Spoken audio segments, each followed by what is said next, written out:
Hey, coming up today, we have Dean Janikowski. He is the current kicker at Washington State University. He was All Pac-12 team in 2021. He made 40 of 41 extra points in this past year, as well as 11 of his 14 field goals. And besides football, Dean also raises money for cancer. He raised over $17,000 this year, and he continues to collect money and hopes to raise more to help people in need. Dean's got some great stories, some insights into football, kicking, and sports psychology. All this and more coming right up.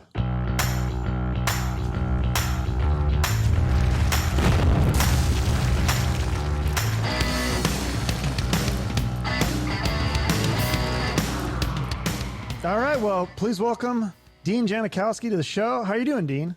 I'm good. How are you? Great. Yeah. So first thing, I'm sure you're sick of this. We got to clear this up. You're not related to Sebastian Janikowski. You get sick of being asked that, I'm sure.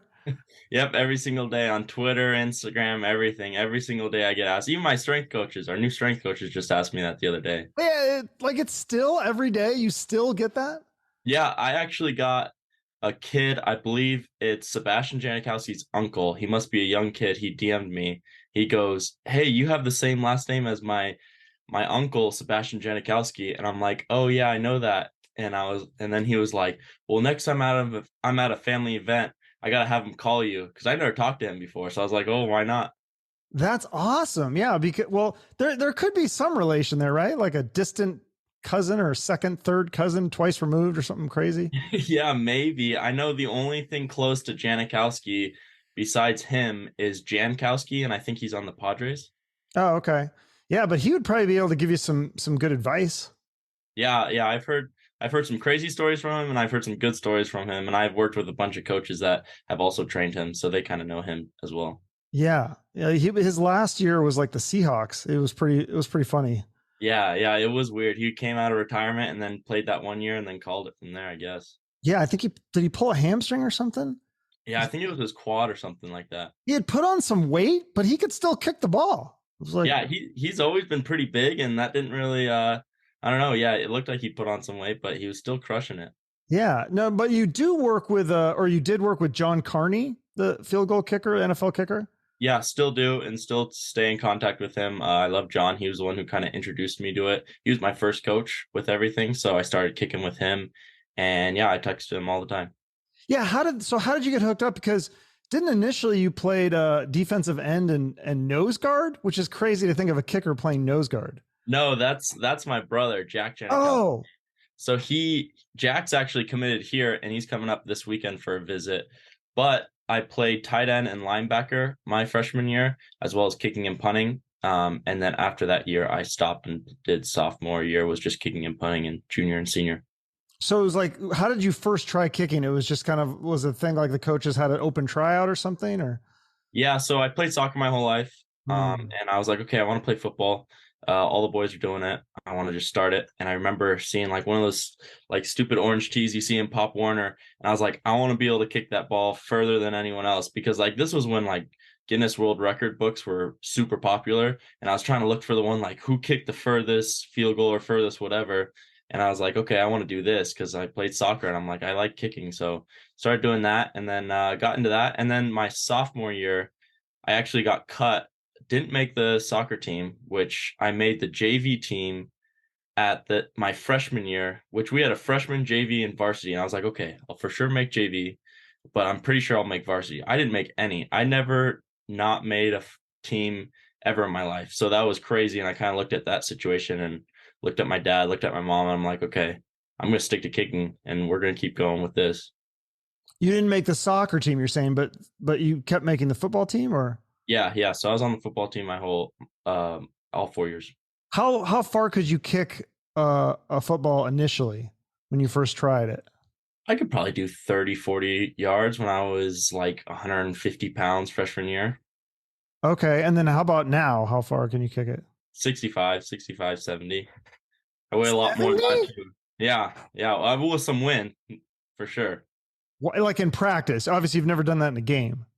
Yeah, practice we were doing 60, 62 this last season, just in practice. Just like with a full team hold, everything, pressure, everything. Oh, okay. Well, yeah, I think we went to the U of A game when you guys were down here in Arizona, and I saw you kicking it. That looked like fun, kicking in the warm ups and stuff. I think yeah, you were almost like at half. I feel like you were like half field or something. Like it was. Yeah, that game I was kicking from 60. The ball flies really well over there, especially with that. It was so nice. It was so warm and everything. So it was really nice to kick out there. So you made it with 70 with win. Like how often could you kick a 70 yarder though? Oh, like every 1 out of 10 on a good day. Like that's a pretty hard kick. 60 is easy. 60 is like It's pretty easy. consistent. Yeah, for the most part, like probably 7, 8 out of 10. Really? Okay. And then what about 65? About somewhere in the middle then maybe? Yeah, middle of that. Okay. That's crazy. So is that that's not very common for, even for a college kicker, I would think, right? Yeah, I mean most Rare. guys like the elite guys can hit 60s like that for the most part, but yeah, once you start getting back to 60, it really gets the coaches excited. Yeah, because like so coming out of high school, you were rated a 5-star kicker and the 14th best kicker in the country. That's pretty amazing. Yeah, it's pretty good. I went to all those Chris Saylor camps and got ranked that and competed with a lot of guys. It was a lot of fun. So you grew up in California, but I thought I heard you say that you were a fan of Wazoo as a kid. So how does that work? Or were you? Uh, no, well, I never really liked college football or anything like that. Never watched that. Never had a team. But yeah, grew up in California, and then really not until like my junior senior year when I finally went over to Wazoo and kind of checked it out. Then I became a huge fan with just how close everyone is. Okay. So tell me about the town you grew up in though. It was like kind of in the country? Then there Yeah, was like 4-H and stuff and yeah, so we were in Fallbrook, real small town. We had 5 acres. I grew up raising animals, pigs, steers, goats, all that, and we were kind of a little bit away from the city. I drive all the way down to San Diego, so it was about 33 miles every single day when I'd go to school, and that was in the city. But other than that, I was kind of separated, and I had my own little. We had our own little house, a little bit of property. I rode dirt bikes. I did everything. Just grew up playing outside all the time. so when you came to Pullman, it was kind of like, okay, this feels like home to you. That's what you Yeah, no, I love it. I love Pullman. I like that it's so small and just that, like, I love the country part of it. I'm not a very big city guy. I like to just go outside. I'm outside all the time. Like, it's really hard to keep me inside. so you because you did look at like Arizona and Cal and Utah and Oregon State and all those, and none of those impressed you. Yeah, well, Cal originally I was gonna go to Cal, which Oh, funny really? enough, I think I'm glad I didn't end up going to Cal. I think Wazoo was definitely the home for me, but they basically promised me a scholarship and ultimately was like, just come to this camp and you do well, you're gonna get this scholarship. Well, sure enough, the one camp I had out of anything, I did terrible at that camp. I did terrible, didn't get my scholarship, didn't hear anything from them, just said, good job. And then that was it. So from there, I was kind of like, well, it's over from that. So starting to look for somewhere else. Okay, and so you got invited to Wazoo not on scholarship, but like they call it like a preferred walk on. Yeah, preferred walk on. So I'm paying for school, but I do have a spot on the football team. Okay. Do you think, and is there an opportunity for you to earn a scholarship? Because I heard Dickert talking about how they have a couple spots and they may give one of those spots to a preferred walk on that's already on the team. Yeah. So like a year and a half ago, I earned a scholarship. Dickert gave me a scholarship. Oh, you've got one. Yep, I've been on one for the last year and a half. After I played my first season and did really well then, right after that, I got placed on scholarship.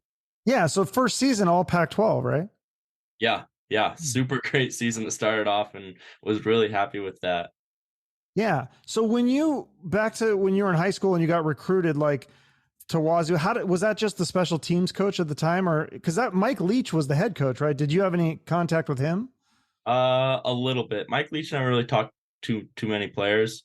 I talked to Coach Brock, who's now at Mississippi State, and that was my special teams coach at the time. And now I've gone through like 4, 5 special teams coaches. I've gone through so many coaches changes as well as head coaches. Yeah, that is crazy. Now, and so many kids just bolted, for different changes or whatever. What made you want to stick around? Like that didn't bother you? Yeah, well, at the time I wasn't playing, so I was like, I need to get film. I need to get just some film. So at least, because if I were to ever transfer, I need some film and I want to stay at the D1 level. So I just stayed here. I love Pullman, so I stuck it out here and ultimately ended up playing and just kept falling in love with Pullman even more and more. Yeah, so I think was it Blake Mazza or how do you, is that Yeah. how you say it? Yeah, he was the kicker. So did you kind of like learn from him? He kind of took you under his wing a little bit. Yeah, Blake was great. We'd go to church together and do things like that. So I kind of ultimately just learned how like college football played out and like how to compete, how to work through things because it's a huge learning curve when you get here. You get here on day one and you're like, holy crap, this is way different from what I'm used to. Yeah, because high school, it's not you're not as immersed in the sport, right? I mean, you still have. I mean, I guess you still have your studies here, but it's a lot. There's a lot more commitment at the college level, I would assume. Oh yeah, yeah, for sure. Especially just like being on time to meetings, things like that. Like it's a people don't understand it's a full-time job. Like you're running around 24/7, waking up at 5 a.m. and you're doing stuff till 10 p.m. because I'd have tutoring from 7 to 9 and then try to do some homework, go to sleep and wake up the next day. Yeah, do they get? Does the team provide you with tutoring and stuff like that to help you out with that? Yeah, they do a great job. So if you when you first get here, you're put on, I forget what they call it, but you have to go to the study hours, which is Mhm. from like 7 to 9, so you have to go to that. And during then you can either get tutoring if you want to, or even just for me who's been here for a while that I don't have to go there anymore. I can still get tutoring whenever I want and it's all paid by the university. Even if you're a preferred walk-on, it's all still paid for. In some ways, does that kind of make things easier though? Because your schedule's kind of like laid out for you. You don't really have to think and plan it yourself. Like they kind of plan it for you, almost like the military, I would think. Yeah, it's planned out pretty well. The advisors do a great job. Like just that they make that part really easy. Like, hey, what class do I have to take? Would this class be fun? They know a lot on that. So that is nice, and we're given that schedule. So I guess it would be pretty similar to the military, but yeah, it makes it nice so we don't have to think too much and just get our work done and just do what we need to do. Yeah, and then it keeps you guys busy, hopefully out of trouble too, right? Yeah, no, we're so busy. It's hard to get in trouble. Yeah. Well, so when you visited, because you became a freshman in 2019, but I'm assuming you did a visit in 2018, right? Was it the Eastern game? Yeah, I came for the Eastern game and checked that out. Who was that? Was that Minshew was the QB that year? Yeah, Minshew was still there. Did you have any interactions with? He's such a character. Like, He's hilarious. I've heard some crazy stories, that's for sure. And it was cool. Like I think he came I didn't really talk to him much when I was at the Eastern game, but he came back the next year. So I was at practice. I think it was for spring game or whatever. He was wearing the same jersey you had, but with cut off yeah, jorts. yeah, Like yeah. This one, yeah. yeah. Yeah, he was wearing that and the aviators. It was hilarious. I sat next to him, talked a little bit, and then he was at one of the games as well that season. I kind of talked to him a little bit. He's just so funny. Yeah. And so you said that Leach didn't recruit you, but you were there that whole year that he was, or I guess it would have been 2 years, or sorry, no, yeah, 1 year that Yeah. he was the coach. Do you have any funny? That's how like really I became a fan of Wazoo was because of Mike Leach. Do you Yeah. have any funny Mike Leach stories? Oh, there's a lot. I'm trying to think. But Liam he's Ryan told me one about jackalopes or something that was pretty funny. jackaloads. There's some crazy ones. Let me look on my phone. I got some. There's some funny one. I used to write down everything that used to happen. So like he would show. Really? Yeah, he'd show up. I don't know if I could ever release it, but it's like he would show up like 20 minutes late every single time, and he'd show up late, didn't care, and whatever. So like he would start talking about whatever we need. He was pissed about something, he'd be screaming, and then he'd make some funny analogy, and he'd see some people like laugh, and he'd start like looking around, and he'd see some more laughs, and then he'd change everything and just start going for a joke and just start making people die laughing. He like felt the energy and kept going from there. That's so interesting. So, is that how he kind of motivates people in a way with humor by making people laugh? Yeah, for sure. Like he came in one time, he taught us how to swing your sword. So he brought this big, I don't even know, 5 foot sword, something crazy. I don't even know if he was allowed to have that in the building, but he brought that sword and start teaching us these techniques, what to do, block it, do this. And then sometimes too, he'd bring in, so when he was teaching us how to swing your sword, he'd have that Sasquatch in the team meeting room too, and he'd pretend like he's fighting that guy. Is there video of this? No, I don't think so. Man, that's epic. Yeah. He's just such a character. Like I love watching the interviews with him. My dream was to have him on my show one day, but it's so sad that he passed away. I know it is a huge bummer. That's crazy because he changed the whole college football everything. He was hilarious. Yeah, the air raid. I mean, I just like I said, I became a fan more of Wazoo because of Mike Leach because I loved him at Texas Tech. I was like, oh, it's such a fun offense. Like they just pass a ton and score a bunch of points, and it's fun to watch. Yeah, and he's super smart. I don't know if you've read any of his books. No, Uh, I want to read his books. I know he's got a like a law degree, I think, right? yeah. So he was trying to become a lawyer, and then he said screw that, and then started football and kind of built it up. That he's a super smart guy for sure. And it was yeah, he's super smart. He's It's great. crazy, yeah, that he goes from law school and never having like played football or coaching to all of a sudden I want to be a football coach. And then he did it. I mean, it didn't take that many years before he was at like D1 level too. It's crazy. Yeah, no, it was nuts. Have you ever heard his story about student debt? No, I don't think so. Is so funny. He was like, since he did his law degree, he was in huge student debt, and they kept calling him, and he's like, I don't know what to tell you guys. Like, I don't have any money to pay you guys. Like, what are you guys gonna do? And ultimately, he was like, fought it for I don't even know a year or two. He wasn't paying them because he had no money. He was a GA. He was getting paid bare minimum, barely had any money to just even eat. And ultimately, they just slowly started backing off, and he never paid his student debts. Oh God, that's terrible. Yeah. Wow. You'd think that he would have gone back after he made all that money and No, that's Mike Leach. He wouldn't go back and pay him. He thought they were thieves. well, there's a lot of the country that agrees with that now. Now they're Oh, yeah. forgiving all the sorts of student debt and all this stuff. So crazy. Well, yeah. So then so back to your story here. So the first year with Leach, and then he leaves. Then you got Rolo for a year, and then you were still not starting. But then right, it was 2021. Oh no, Rolo was still there. Rolo was there till the Stanford game. Yeah, so that was the first year that you started. That's when you made All Pac-12. So, I mean, how scary is that? I mean, because you hadn't kicked a ball for like 2 or 3 years, like in a game. That's got to be weird to all of a sudden, like, okay, now we're live, like it's a real game. And in high school, I only kicked 9 field goals total my whole career there because we were such a dominant school that we never even kicked field goals. My coach always liked going for it, kind of like Mike Leach. Mike Leach never liked kicking field goals. Yeah, so I barely ever kicked anything. And then so that first season, kicked the most field goals I ever kicked in my whole entire career. Yeah, and you only missed like three, I think, right? Yeah, 3. And like one of them was off the post, and it was like just there was so much learning. There was such a huge learning curve that whole year. There were so many ups and downs and things that just could have gone wrong or just went right. And it was a crazy season. Yeah. So who is like your mentor at that point? Because now Blake has graduated or moved on or whatever, and like you're kind of the senior person, and like your coaches, usually the special teams coach are not kickers. Like they don't have experience actually kicking in games. Yeah, that's kind of what I learned off the bat real quickly, that I was going to have to rely on like my coaches or just like my own self. Like I'm constantly pushing myself every single day, just mentally, physically, everything. Like I realize that my coaches can only do so much, that it's up to me and that I have to keep pushing myself, because it's not like another position like a defensive end or something like that from where their coach probably played in the NFL versus me most of the time. I mean, it's like 95% of the time, the special teams coach has never been a kicker or never even kicked a Mhm. football. So I really just had to take that on myself. And that's kind of how I have grown throughout the years, especially to just even play that first year. Yeah. And were you still in contact with like John Carney or any other ex kickers?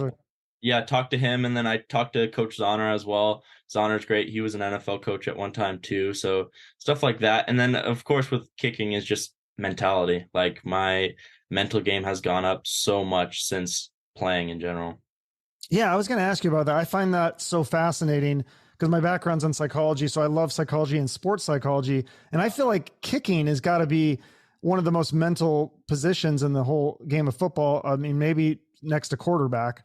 Would you agree with that? Is it mostly mental? Oh yeah, it's got to be at least 80% mental, maybe even 90 if you're crazy. Because I mean, kicking a football is hard, but like once you get good at it, it's where you grow is from your mentality, like being able to step out there. Like the UW game, we were right in the wind wind was blowing at least 10 miles per hour in my face, and I just had to go up there, stay calm, lower my heart rate. It was loud in there, and just do my thing because I know I can kick and make a 50-yard field goal, but I can't let the outside noise, I can't let the wind that's in my face, I can't let the big guys that are in front of me mess me up. I got to just do my thing and pretend like I'm all alone. My best kicks are when it feels like I'm tunnel vision. I don't even remember something. I could hit a game winner and I'd be like, "Did I make it? Did I make it?" And they're like, "Yeah, you made it." Because that's all I know is just kicking the football.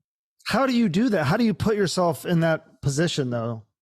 There's a lot. So for me, I'm Catholic, and that's kind of been my huge thing is just faith based. So kind of just relying on just that God's got me and that I'm here for a reason, and just calming my nerves because your heart rate will jump through the sky. So just things like that, as well as just like I work with a mental coach. His name's Jim Madrid, and he works with a bunch of Olympic athletes and things like that. So just like he helps me with my mentality and calming myself down and seeing how far I can push my mind, because your mind is endless. You can keep growing so much. That's amazing. Do you do like a lot of like deep breathing kind of techniques and like muscle relaxation and things like that? Yeah, there's a lot of different tricks. Like one of the great tricks that Jim gave me was, it was pretty funny. So on a little note card, I would write down my 3 goals for that game. It'd be like, okay, and it would be like positive, no negatives, just what you're gonna do. Okay. And even just like self-motivating. My operation time is consistent and my ball height is great. So I'd write that down. I'd do 3 other ones. It'd be a small little note card, and I'd put it in the sock of my kicking foot. And on the back of that note card, I'd put money, because when I step out there, I'm money and I'm making money when I'm kicking. So I'd slide that down my sock, and that kind of gave me a little bit of a confidence booster. And that doesn't screw up your kicking technique when you have something else, an object in your sock? That would drive me nuts. No, it's just a thin note card, so you don't even really notice it. I mean, I got bigger problems to worry about at that point. I try not to even think about that. That or like chewing gum. You'd be surprised, like chewing gum, you just focus Huh. on chewing the gum, and like it helps relieve my nerves. There's a lot of different tricks for different people, but like chewing gum, stuff like that, and as well as just slow breathing in through your nose, out through your mouth. Oh, that's brilliant. Does Coach Dickert do any of that kind of stuff with the whole team? Like, do you guys do any sort of like meditation or visualization exercises kind of thing where he's like, okay, like everybody picture like you guys, winning the Apple Cup and those kinds of things? Or Yeah, he's great. He does a lot of mentality stuff with us. Like we had to write our 2023 goals, and he printed that out. So all 100 plus players, he printed out all those goals, stapled it to our lockers or whatever, or taped it to our lockers. And we've done a lot of stuff like that, like listen to motivational clips. We've had Steve Jones, who's a great example, a football coach. We actually had him come in, worked with us, and we like read his book every single day, and we also just like worked our mind and just visualization, because you can go so far with that. that's awesome. So like, I'm sure you're following the NFL playoffs. I hope, or A have you little been? bit. A Yeah, little a bit. little Okay. bit. Okay, so you got to know about the Cowboys kicker though, Oh Mar. yeah, I've heard plenty. So tell me what's going on there. He missed 4 extra points in one game. And then I think he missed 1 or 2 in the last one as well. You've only missed 3 extra points in 2 seasons. So Yeah. what's going, like, maybe the Cowboys can hire you. I don't know if you can leave early yet, but I mean, what do you think happened with him? They said, I heard somebody say, oh, you get a case of the yips. Is that a thing? Explain that as a kicker. Yeah, well, I mean, just like mentality, being able to step out on the field after a miss and make that is huge. Like, because you miss one as a kicker in the game, you're like, crap, I gotta recollect myself and step out there. So it's hard. So he just must have had that game. I don't know whether it was bad holds or not, but he just it's just one of those things. He had a great season. So I think just it was one of those fluke games, because I think he's like 31 for 34 on field goals, but his PATs, he's missed like 6 PATs. That is so bizarre. You think Uh, it might be bad holds? yeah, I don't know. I mean the PATs too. You got to think too. The PATs are a 33-yard field goal, so that's, well, 33-yard PAT, but it's a lot further than what I'm kicking in college. So just he Mhm. had one of those games and just didn't go his way. True. Yeah. Is laces out? Is that a thing? Do you prefer the balls when they come to be laces out? Oh yeah, I'd rather have the ball either out or to me. Like I'd rather kick the laces or I'd rather have the laces out. If the laces are sideways, like if the laces were right here, you kick it just the way your ball hits the foot and the way the like ball compresses. If the laces are on the right side, it'll just hook hard left. Or if it's on the left, it'll hook hard right, just based off the way you kick it. Because you can make a field goal kicking laces, but it's not what you want. Wow, that is so that's a real thing. Okay, you've seen Ace Ventura, right? That's I mean, it's an old Yeah, movie. yeah, Yeah, laces out and hands the Laces cookie. out, down. Yeah, no. So I had Nick Lowry. I don't know if you're familiar with him. He's like a Pro Bowl kicker. He's a big kicker on the Chiefs. And I was asking him about like when they ice kickers. You know, when it's the game winner is at stake and the other team calls a timeout. And he said he loves it. He's like, oh, that's great. It gives me more time to get ready. Like, do you feel the same way? I wouldn't say it phases me, but I wouldn't say I like being iced. I think I'd rather just get the kick done with because I'm already like set in the mentality. I Mm-hmm. actually have never been iced until this last season, and when I was iced 2 times. Which game was that? I'm trying to That was remember. Idaho. So I missed a field goal, and then I had to line up for another field goal. And right as I go to kick it, he ices me, and then I get ready to go kick it again. He ices me again, and then I kick it and I make it. Was that before half? Yeah, before half. Okay, yeah, that game was like kind of close. Yeah, it was very close. Yeah, how do you feel like the Cougs did this season? Would you consider this season a success? I mean, I wouldn't say it's a failure because you went to a Yeah, bowl game, but yeah. I mean, it definitely was a success because it was still a winning season, but I think we still have a lot left in us. Like Oregon was a bummer, Utah. Like there's so many games we went into half, either we were up or we were away like a point off, and then just towards the half for whatever reason we just kind of fell apart. why do you think that is? I don't know. Maybe it could be something with strength or just our conditioning, but I know a lot of the boys just put their heart out on the field, but I think this season's going to be different. We got a new strength staff, and we're really just hitting it hard. Like the discipline's way more right now. We're really on it. This seems like a new team right now, and I'm really excited to see how we do. Yeah, no, that's really cool. I went to the LA Bowl. I drove over for that. And I knew I was like, oh, this might not be that good of a game. Like, what do you think happened with that game though? I know we had like some people that had transferred out. But yeah, it just seemed like I thought it was going to be a little bit closer. It seemed like the team just fell flat on that. You didn't even kick, I don't think. No, I didn't have one kick. That was my first time as a starter never kicking a football. So it was kind of funny to like just go there and not even hit anything. It was crazy. I can't even really vouch for it because I don't know that much on football. I just know more just kicking wise. I don't even really watch football much besides college football and a little bit of NFL. But I know like we didn't have our offensive coordinator. We lost a lot of good players like Dayon, who's going to the draft and things like that. But then again, you got to think too. Fresno State's a great team. Yeah, no, they are really good. I think that they were underrated for sure.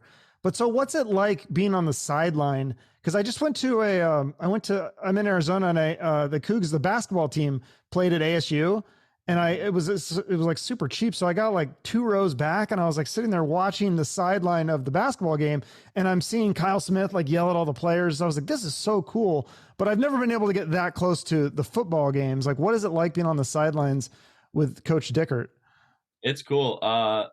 Like, are you talking about fans or are you talking about just with like Well, Dickert? Joe's like as a player, like if you're like, what's going on? Like, because it's just cool to see the coaches like actually coaching in the game. Like Kyle Smith, like seems like he's as a basketball coach, he's seems like he's pretty calm. Like he's just really trying to strategize. And I'm assuming Dickert is the same way. He doesn't. I mean, from what I'm seeing on TV, he doesn't seem like he's like screaming at people or anything. Yeah, no, he stays pretty level-headed. He does a good job. I stay out of the way. Most of the time I'll be sitting on the bench or just staying warm on the bike.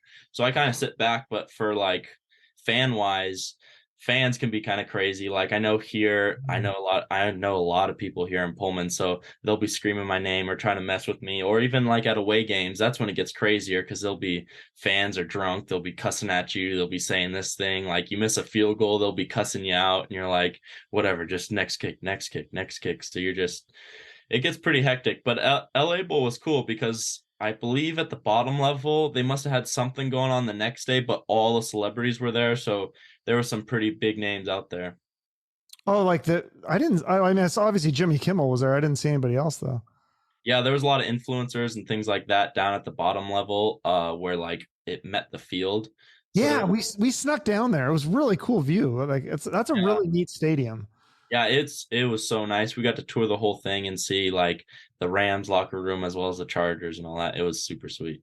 Yeah. So going back to with the away fans, how do you just kind of try to block that out? Like, do people actually, did they say your name and stuff? Do they have signs? Have they ever seen Yeah, like a sign for you? they'll say your name, they'll throw stuff at you, they'll do all that. And They you can hear all that from the field. Oh yeah, yeah, you can hear it easily. I mean, they're like I know Colorado's really close because that stadium's super compact, but like UW game, like you're real close. You're only like I don't know, 15 feet from the fans. Like you're right up there, and especially when you're warming up. Like for me, I'm kicking in the net. The net's even closer. It's probably 10 feet from them. So I hear all that. I just know not to respond because you respond and they love it. They keep going more and just cuss you out, whatever. It's kind of like that with social media. Like I'm sure if Mm. you've ever gotten hate, just don't even respond to it because it's like, what's the point? Yeah, I probably should follow that more. You're a lot more mature than I am. Yeah, no, sometimes I try to respond. I try not to get into a war with people, but yeah, like sometimes it's hard not to respond. But you're right. That is the best response is to just not respond because yeah, you're usually not, they're not going to be logical. And so there's no point. Yeah, it's so bad. Like social media wise, like on my TikTok, I only have like 58,000 followers or something like that on there. Nothing crazy like the millions of followers some people have, but there'll be some crazy comments people will say, like I'll post something positive, maybe it's like about my foundation or something like that, and then there'll be like a random comment, still lost to Fresno State, or they'll like attack me and things like that. And I'm like, what is going on? Random. Yeah. So Yeah. tell me about the foundation. I found that story really inspiring. That's why I wanted to have you on the show. I was like, oh, this is so cool. Like you got to tell the story like more in detail. I don't know the whole background. I know Okay. your mom had cancer and passed, and then that's when you started the foundation or? Yeah, so about a year and little less than a half ago, she passed away from cancer. Super freak deal. She's been fighting cancer for a long time, but it came back even stronger. And then ultimately, she lost her life. And from there, we decided to start a foundation to raise money for people with cancer and as well as just helping out our community. My mom was a teacher, she was an athletic trainer, she did everything, she did a lot, so she touched a lot of lives. So our whole goal with the foundation was to spread awareness as well as help like people like teachers or help like kids and like all the areas my mom touched. We wanted to give back and kind of make it seem like she was still there. So that was our main goal, and we started doing that, and we had lots of events. We most recently had a 5K where we donated $15,000 to a kid named Mateo because he's currently battling cancer. So we did that 5K. We had 300 people there, and we had a bunch of sponsors, events, everything, and that was a lot of fun. That was last weekend. I flew back there to help lead that and hang out with everyone. Wow. Yeah, your mom is, I mean, she's clearly very young and healthy from what I could see. So, I mean, was this some kind of freak thing? Like what kind of cancer was this? It was breast cancer, and it ultimately metastasized to her brain, where she had it for a few years, and then it ultimately went away, and there was no problems with that.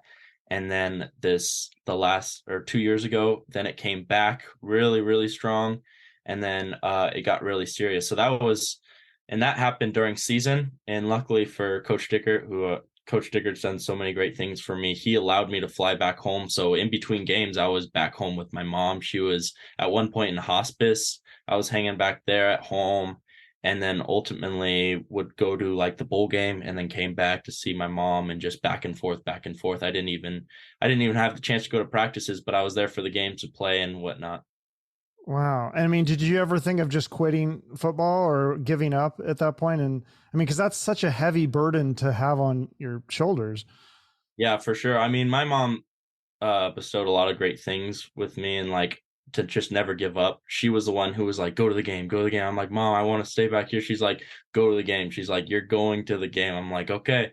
And she just kept pushing me. And I think now is just even more of a reason to play football and do things for her. And like number 49, the number I wear, she passed when she was 49 years old. So it has a huge meaning behind that, as well as 49 is my number that I wore before I got 49 here.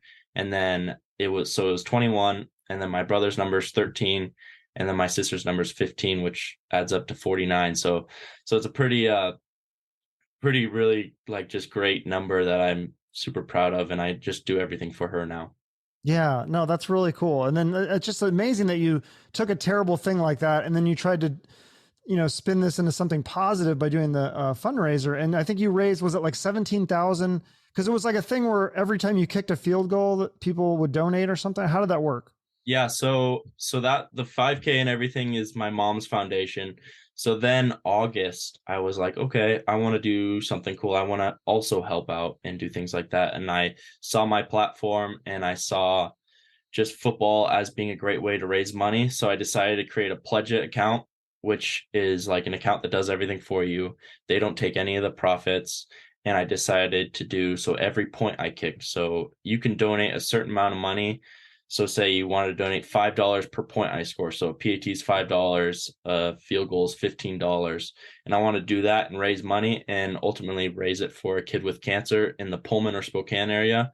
And so I started that in August, and then it was a slow start. And then by like week 2, it was a huge success, blew up from there.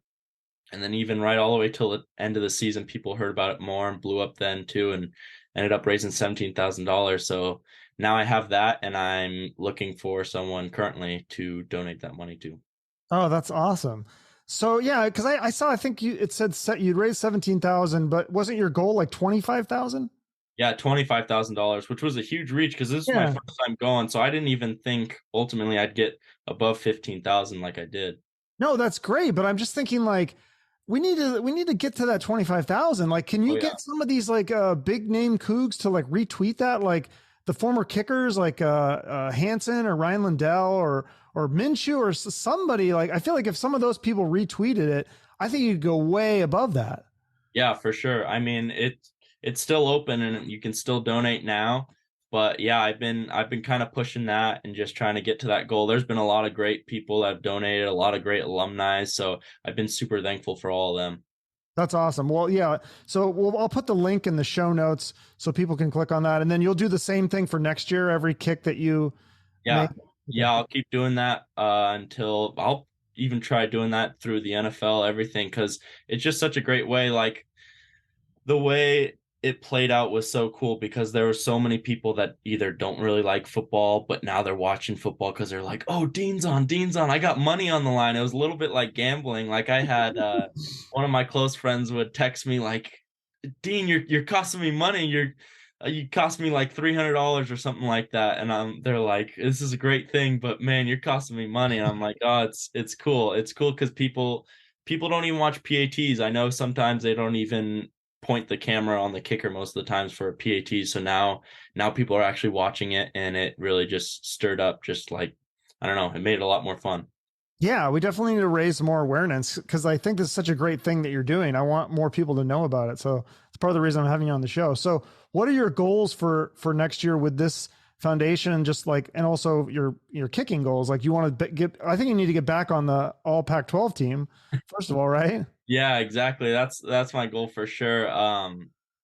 That and just keep raising money, stuff like that, and obviously elevate my game. I want to get the Lou Groza award. I want to get the All Pac-12 award. So just really, I've been hitting this off season like crazy. Going to keep growing my mentality as well. Just keep growing in the Pullman community. I want to get really close with everyone.